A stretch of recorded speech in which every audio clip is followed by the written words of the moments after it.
안녕하세요. 마음꽃TV 바로입니다. 오늘은 목표에 대한 이야기를 해보겠습니다. 제 주변에는 결혼에 대한 목표를 참 많은 사람들이 세워요. 결혼의 의도가 무엇인가요? 사람들이 나이가 들면 식구들이나 친척들이나 전부 결혼을 하라고 하잖아요. 그러한 소리를 들으면서 결혼이 나의 세팅으로 작용된다면, 그냥 내 삶에서 이 부분이 세팅이 돼야 뭔가 이러한 규격이 맞을 것 같아. 이렇게 생각해서 규격의 하나로 결혼을 선택한다면 그냥 규격대로 살겠죠. 자신이 만든 어떠한 규격 안에서 이렇게 해서 결혼을 해서 아이를 낳고 이 사회적 구도에서 그 세팅에 맞는 삶을 살겠다. 그런 의도일 수도 있죠. 어떤 여자가 코 큰 남자가 좋다라는 그러한 생각을 했어요. 그런데 그 생각의 의도가 뭔지를 또 봐야 돼요. 코 큰 남자는 귀족적이다. 코 큰 거지는 없다. 그 얘기는 코가 크면 뭔가 사회적 지위가 높을 것이다. 이렇게 생각할 수도 있죠. 그런데 그 의도를 생각하지 않고 만약에 코 큰 남자만 보고 결혼을 했어요.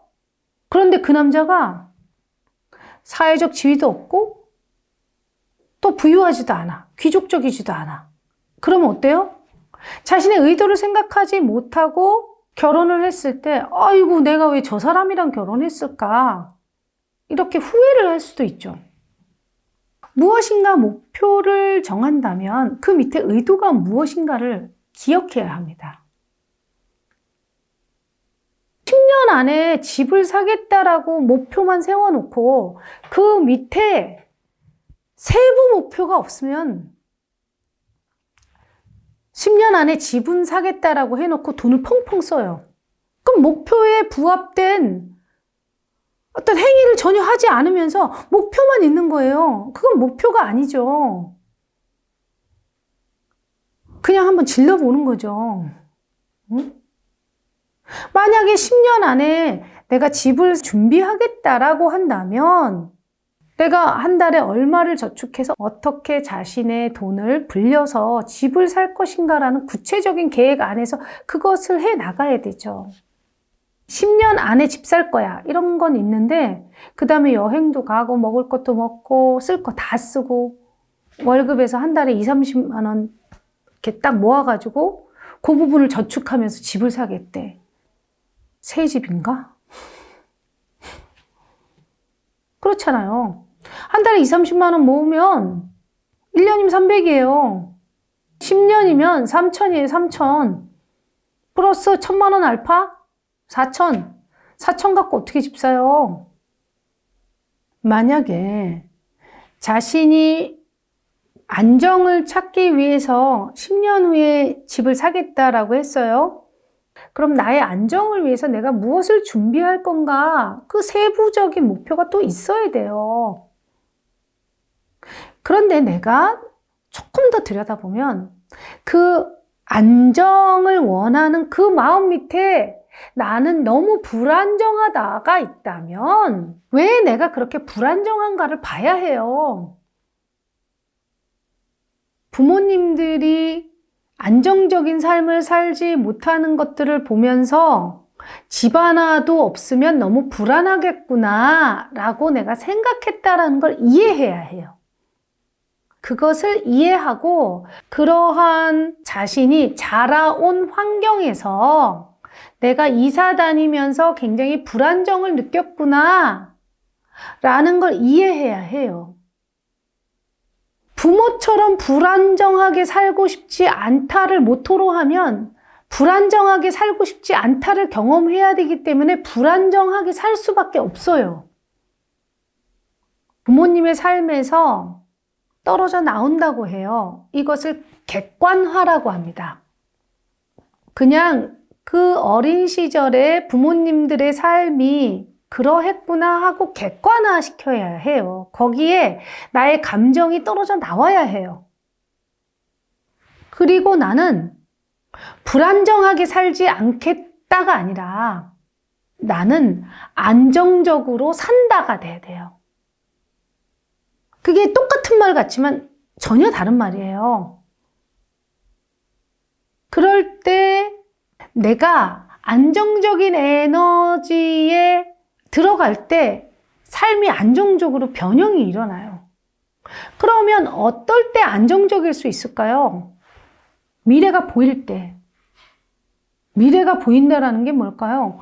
목표를 정해놓고 내가 그것에 대해서 한 걸음 한 걸음 나아갈 때 이것이 완전하게 가능하다라고 몸에서, 감정에서, 인식에서 그것이 인지됐을 때 몸을 싸고 있는 파동들, 생각을 싸고 있는 파동들, 느낌을 싸고 있는 파동들이 이렇게 안정화돼요.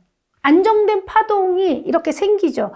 그렇게 됐을 때 내 삶이 안정적으로 흘러가는 거예요. 목표를 정해놓고 불안정한 사람은 어떤 사람인지 아세요?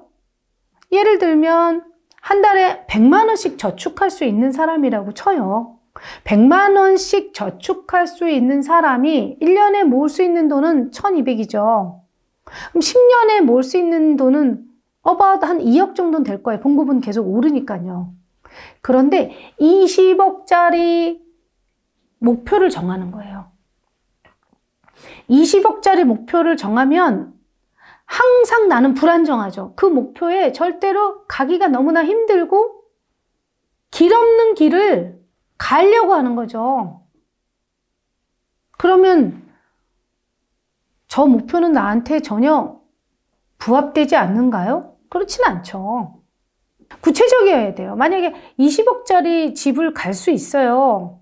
그러면 여기서부터 저축을 어떻게 하고 어떻게 재테크를 하고 어떻게 불려서 어떻게 가겠다라고 구체적인 어떠한 그 로드가 있어야 돼요.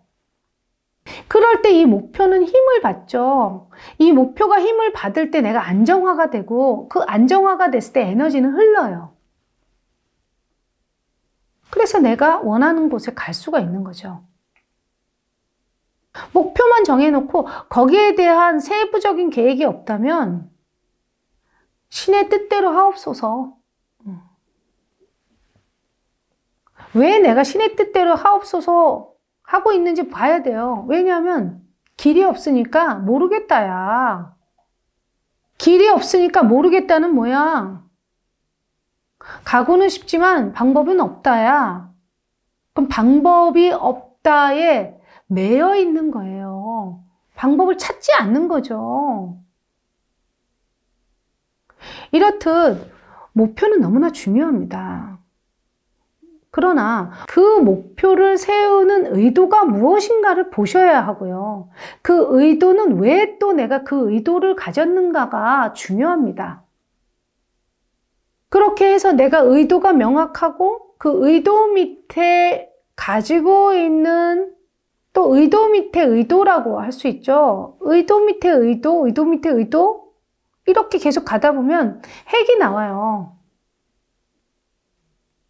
난 부모처럼 살고 싶지 않아. 나는 부모처럼 살까봐 두려워. 뭐 이런 의도가 나오면 이러한 생각을 했었구나 하고 거기서 객관화해서 떨어져 나오셔야 해요.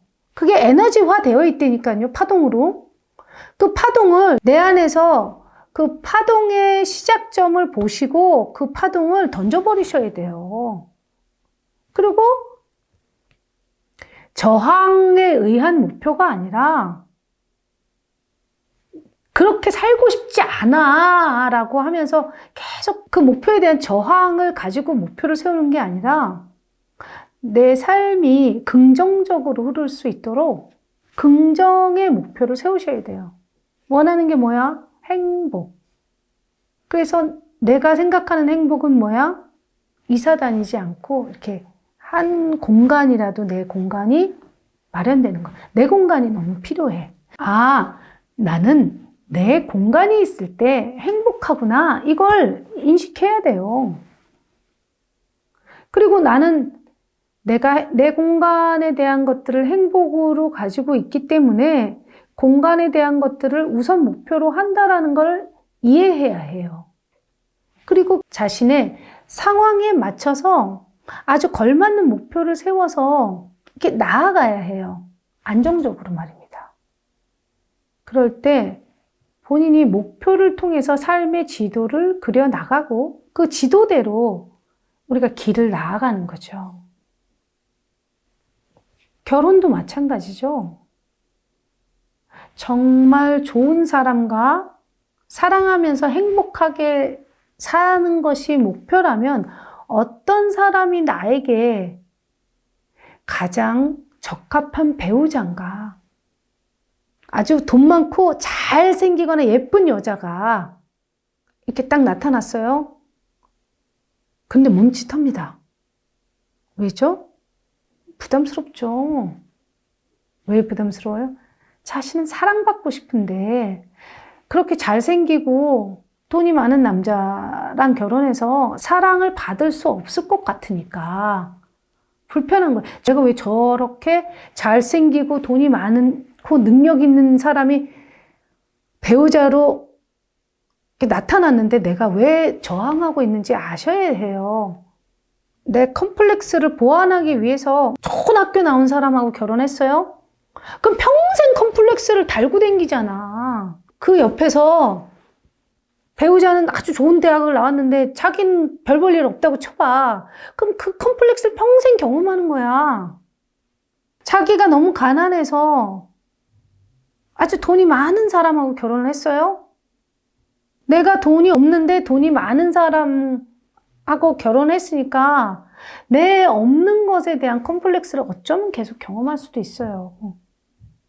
결혼을 했다고 배우자의 돈을 마음껏 쓸 수 있는 게 아니잖아요. 그것은 함께 결혼을 해서 함께 일궈서 함께 만들어 나갔다면 그것이 공동자산이지만 배우자가 다 만들어 놓은 상황에서 자신이 들어가면 사실은 그것이 공동자산으로 보기에는 어렵잖아요. 아주 부잣집에 결혼한 가난한 사람은 어때요? 굉장히 불편할 수도 있어요. 왜냐면 균형이 안 맞으니까. 그 균형 맞지 않은 결혼을 통해서 뭐예요? 컴플렉스를 계속 경험할 수도 있어요. 그런데 그래도 돈이 목표다. 거기 가서 약간 무시당한다 해도 내가 그냥 가겠다. 그럼 본인 결정한 거니까 본인이 거기에 대한 그 책임도 져야 되는 거죠. 그래서 목표를 세울 때 정말 의도가 너무나 중요합니다.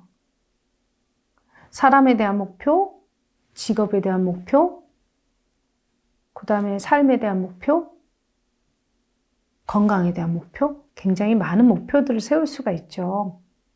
자신이 중요하게 생각하는 게 다 다르니까요. 그렇지만 그 목표 밑에 의도를 보시고 내가 왜 그러한 의도를 가지게 되었나 의도 밑에 의도를 또 보아야 합니다. 그래서 정확하게 내가 원하는 삶에 대한 목표를 세우시고 그 목표를 향해서 편안하게 걸어가시는 그런 삶이 되시기를 바라겠습니다.